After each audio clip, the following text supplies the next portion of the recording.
Hey everybody, Dakota Jones here, and we're finishing up on Decker. We're calling it quits a couple days early, but we'll be back soon enough. So we had a lot of fun out here, catching a lot of fish and a lot of good size fish anyway.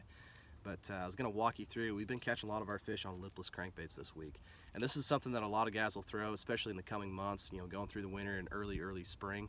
But we were catching them quite a bit. Decker's got a lot of grass in it, a lot of hydrilla.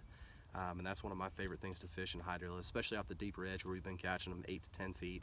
But I like taking a rattle trap or a lipless crankbait of some sort and ripping it through that grass, coming into contact with it and just ripping it free.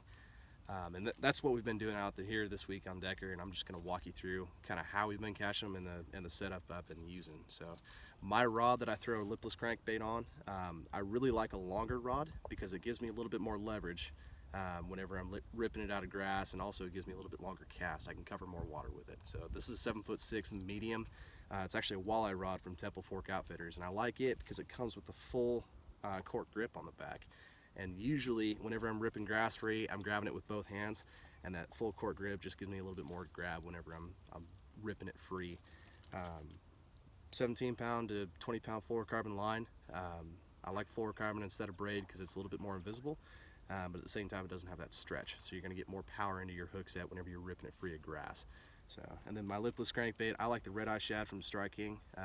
You know, whenever this thing falls, it flutters down rather than just like spiraling down like most crankbait brands do, or your lipless crankbaits. So I like it. It just kind of shimmies on the fall, and just a little added look to it that I like. So color really doesn't matter much.